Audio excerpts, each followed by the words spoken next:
Hello bachelors. तो यार हमारे यहाँ इंडियन फैमिलीज में बड़ा प्यार होता है और सभी का प्यार अलग अलग जताने का तरीका होता है। लगभग सभी का प्यार समझ में आता है, जैसे पति पत्नी का प्यार, भाई बहन का प्यार, भाई भाई का प्यार। लेकिन भाई ये बाप समझ में नहीं आता। तो आओ फिर देखते हैं बाप क्यों समझ में नहीं आता। तो वीडियो स्टार्ट करते हैं। हाँ हाँ, सही सुना आपने, वीडियो स्टार्ट करते हैं, क्योंकि बाप से बकचोदी नहीं। शाबाश बेटा, बहुत बढ़िया मुन्ना। तो देखो यार, बचपन से हमारे यहाँ इंडियन फैमिलीज में जितना तुम्हें एक भूत से नहीं डराया जाता ना, उससे ज्यादा तुम्हें बाप से डराया जाता है।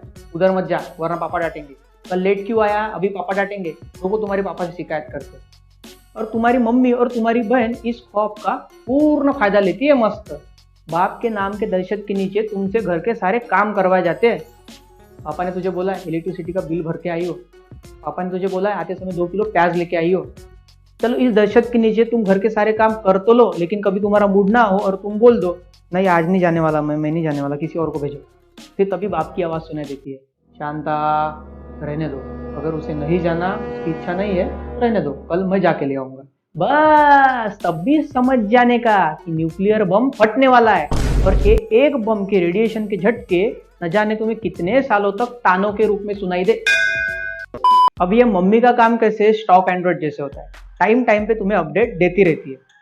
अरे कितना लेट हो गया, जल्दी उठ। अरे कितना टाइम लगा रहा है, जल्दी घर आ। अरे कितना मोबाइल यूज करेगा, थोड़ा पढ़ाई में भी ध्यान दे। लेकिन पिताजी का ऐसे नहीं होता, उनका माइक्रोमैक्सी मोबाइल की तरह होता है।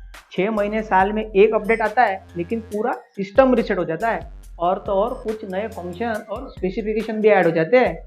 कैसे बताता हूँ। अब एक दिन मैं 10 बजे सो के उठा। पिताजी हमारे वही सोफा पे बैठ के अखबार पढ़ रहे थे। उन्होंने मुझे देखा, फिर घड़ी को देखा और कुछ नहीं बोला, अखबार पढ़ने लग गए। ऐसे एक दिन मैं रात को घर लेट आया। अमूमन 8 साढ़े 8 का टाइम होता है, मैं 9 बजे घर आया। पिताजी हमारे टीवी देख रहे थे। उन्होंने मुझे देखा, फिर घड़ी को देखा और टीवी देखने लग गए। ये सब करके पिताजी हमारे डाटा कलेक्ट कर रहे थे। और यहाँ मैं हमले से अनजान ये समझ बैठा, क्या 10 बजे उठा तो पिताजी कुछ नहीं बोले, रात को लेट घर आया तो पिताजी कुछ नहीं बोले, मतलब इतना तो चलता है। और मैं रोज 10 बजे उठने लग गया और रोज रात को 9 बजे घर आने लग गया। पिताजी का वही चलता रहा, मुझे देखना फिर घड़ी को देखना। अब ये सब करके पिताजी हमारे डाटा कलेक्ट कर रहे थे। अब एक शुभ मुहूर्त पर, शुभ दिन, मेरे रिजल्ट के दिन पिताजी का सॉफ्टवेयर अपडेट आया। भाई साहब पूरा सिस्टम रिसेट हो गया। और तो और नए फंक्शन और स्पेसिफिकेशन भी ऐड हो गए, जैसे कि सुबह 7 बजे उठ के योगा करना, बाद में पढ़ाई करने बैठना, और दोस्तों के साथ बाहर जाने वाला वायरस तो रिमूव ही हो गया। और की स्पेसिफिकेशन में घर के काम करना, सब्जी लाना, दूध लाना और पानी की बोतलें भरना। देख रहे हो, इसीलिए बोलता हूँ बाप समझ में नहीं आता।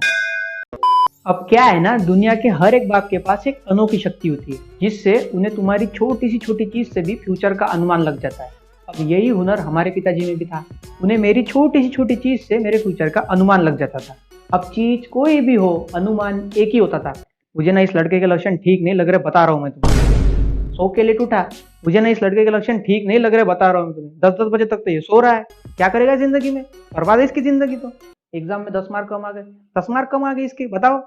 पढ़ाई में ध्यान ही नहीं है इसका, मुझे ना लक्षण ठीक नहीं लग रहे इसके, क्या करेगा इस जिंदगी में, बर्बाद है जिंदगी इसकी। तो ऐसा रोना रोएंगे कि अगर कोई सुन ले तो उसे तो यही लगे कि दुनिया की सबसे मनुष्य औलाद तो इन्होंने ही पैदा की है। इसीलिए बोलता हूँ बाप समझ में नहीं आता। बाप तब तक समझ में नहीं आता जब तक तुम्हारे नजदीक होता है। जैसे ही थोड़ी देर के लिए क्यों ना हो बाप तुमसे दूर जाएगा, तुम्हें बाप समझ में आ जाएगा। मैं 4 साल हो गए जॉब और पढ़ाई के सिलसिले में घर से बाहर रह रहा हूँ। एक बार मंथ एंड में पैसे जल्दी खत्म हो गए, दोस्त का बर्थडे था, सभी दोस्त शाम को रूम पे मिलने वाले थे। सभी दोस्त मिलने वाले हैं तो कुछ ना कुछ पकाना ना पड़ जाए, इसलिए मैंने सिलेंडर चेक किया तो गैस खत्म हो चुकी थी।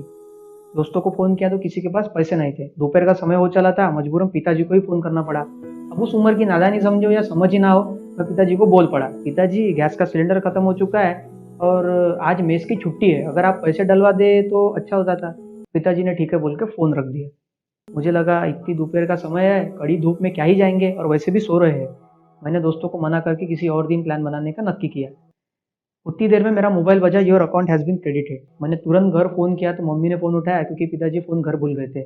मम्मी ने बताया पिताजी अभी जल्दी जल्दी में पैसे लेके गए, बता रहे थे आज तुम्हारी मेस की छुट्टी है और सिलेंडर खत्म हो चुका है, लड़का भूखा ना सोए इसलिए जल्दी जाके पैसे भरवा लाता।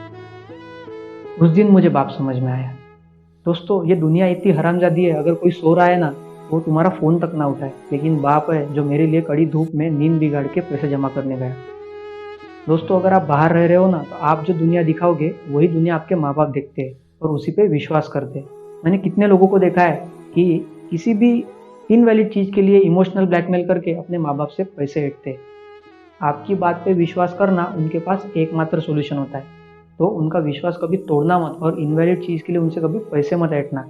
आप जिस भी चीज़ के लिए जिद करते हो ना, अगर उसका आधा भी आप कमाने जाओ ना तो आपके पसीने छूट जाए। आप ये वीडियो आपके मोबाइल पे देख रहे हो, आपके मोबाइल में और आपके पिताजी के मोबाइल में कितना फ़र्क है?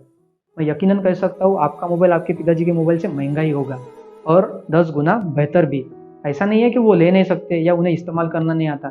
सीखना कोई बड़ी बात नहीं है दोस्तों, लेकिन दुनिया की हर वो एक बेस्ट चीज़ पहले तुम्हें देना चाहते हैं। इसलिए तुम्हें जो मिल रहा है या मिला है उसकी कदर करो और हो सके तो अपने माँ बाप की इज्जत करो।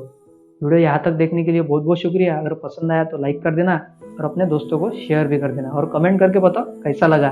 तो मैं मिलता हूँ आपको और किसी वीडियो में नए बक्चोदी के साथ। Till then I am Shailesh Pandey signing off. Bye bye.